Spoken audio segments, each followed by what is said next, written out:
I know nothing about how do I get Wi-Fi on a bus? What do I do? So one of the issues that I had, actually most of the issues that I had on this project were personnel issues. It's not that it's not a good project. I don't know, I'll find out in a year or so to see whether kids are really using it or not. But my issue was my tech guy went down for a while. And so he had a surgery and I was like, okay, what happened? You were supposed to do, no, the school's starting, where is it? So anyhow, we do have it on the bus. This is the product that we're using. It's called Wifi. Is that what you have too? But now you guys have Verizon, and when we did our research for what we do and where we go, AT&T was the product. As a matter of fact, at the Northeast Service Co-op, or one of the meetings I had with superintendents, the superintendent was just frustrated. We're not getting service.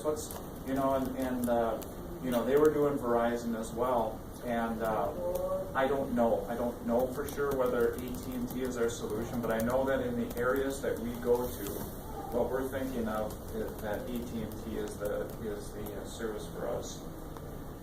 So he comes into me the other day, or about a month ago, and says, yep, I've got it. It's on the buses. We're ready to go. I said, all right, show me. I don't understand what this is. He said, here it is. It cost, I don't know, $200 or something. I can't remember. It wasn't a big bill. And I said, really? Like, that's it? He says, oh yeah, but that's not the real cost. The real cost is the service that you buy. Okay, and so the service, again, was, I think it was over $100. I don't remember what it was per month, but it was a chunk of money. We will certainly use the money in the grant to pay for it, and we're matching that. So some of the things that we looked at doing that's probably different than the library would be, we put a filter on it, I believe, so that they cannot, there's not going to be gaming going on. It's going to be, the thing that we're looking at using it for is kids going to International Falls or to Two Harbors, and if they have their Chromebook with them, they can actually get the homework done. A lot of you who have had kids in small schools know that your kids are in every sport. They just have no time to do homework. So if they can squeeze in an hour or so and get some of that homework done on the bus, that's kind of what our goal is. The other thing is that if we go on field trips, we go to Laurentian, we go to our school forest, as long as the bus is there, they'll still have access to internet. And so that's kind of what we're looking at using it for. And my understanding is I can have up to 15 kids using this device at one time. And then we have a certain limit that we have that we bought. And when they get close to the limit, the internet just slows down. It'll slow down enough that the kids will get frustrated and not use it. That's my understanding. So, but we're feeling that for the most part, it'll work the way that we want it to work. Trying to think of what else I can tell you about this. I don't know how this is going to work. I don't know the importance of Wi-Fi on a bus yet. But when we started this project, it was, well, we've heard of other schools doing this. They seem to like it.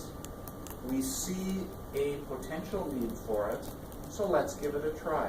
And that's what we're going to do for the next 2 years to see, do kids really use this or don't they? And by the way, we will have this on one of our buses, our regular bus, I think that goes to Bruno, the one that, it's an hour ride back and forth, because we're paying for the service anyhow, so we might as well use it. And then when we have the long trip going to Two Harbors or Grand Marais or wherever they're going, that'll go on the bus that's there, or the field trips. And so with this grant, with the other grant with the Chromebooks, that was a no-brainer. That was just, well, we know that this will be used. This one we're seeing, is this of value to the kids or is it not? As technology changes, will kids just take out their phones and just do it because they have the service themselves? Or will they truly use the Chromebooks because they'll need the Wi-Fi in order to use the Chromebooks? Or in the future, are they using the hotspots on their phones and they really don't need the hotspot, this thing, okay? So we don't know. We're looking at this more as an experiment. So one of my challenges that I've had, I said, was personnel. So I talked about my tech guy that went down for a little bit, and now we've got it. But We haven't, you know, it's only been on the bus for like a couple days. The other thing is, I have other partners. We talk about collaboration. Actually, most of the school superintendents get along in this area. We talk a lot. We try to share things and stuff like that. So we have Carlton, we have Cromwell, we have ESCO, and Moose Lake.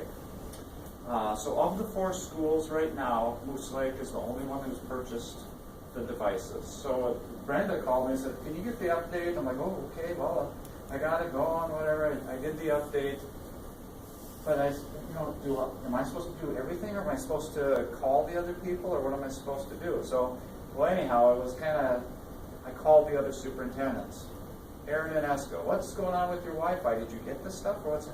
"What? I don't know any." You know, Cromwell, new superintendent. "Did you do it?" "Nah, I don't know."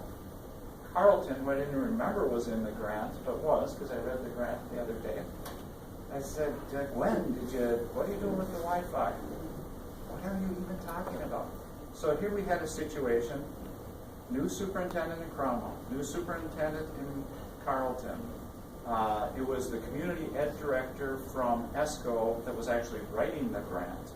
And somehow the communication didn't get to the superintendent. So when I'm talking personnel, if you're talking issues that I'm having, it's not really an issue in Moose Lake because I've got it, I'm going to use it, but I was there. I was physically there at the meetings, and so I knew what was going on. The other superintendents didn't know what was going on, and the communication got messed up a little bit. So I think it'll get on track, but that was one of the things that I saw as an issue. And my concern was, that I talked to Brenda about, was, holy crap, Blandon wants some accountability. If I was Blandon, I'd look at this and say, 3/4 of the people aren't doing this, must not be important, we're pulling the funding. Well, let's give it all to this. Well, that's what I would like, but yeah, and so that's my concern, is that, you know, we do like to collaborate, and in general we get along, but we had a communication breakdown on this one. And so I would hate to see that I put the money in, you know, and then all of a sudden, well, just kidding, well, you know, we're going to pull this now. And so, yeah, I would hope it would go the other way, where if we make the effort, that, you know, maybe the dollars would be given to the people who make the effort. So that was my whole thing. And I think, you know, and I think the learning, and Bob, you and I have been talking about this, is in this project, those who show up are those who succeed. Yeah. You know. Yeah, and I think that that's probably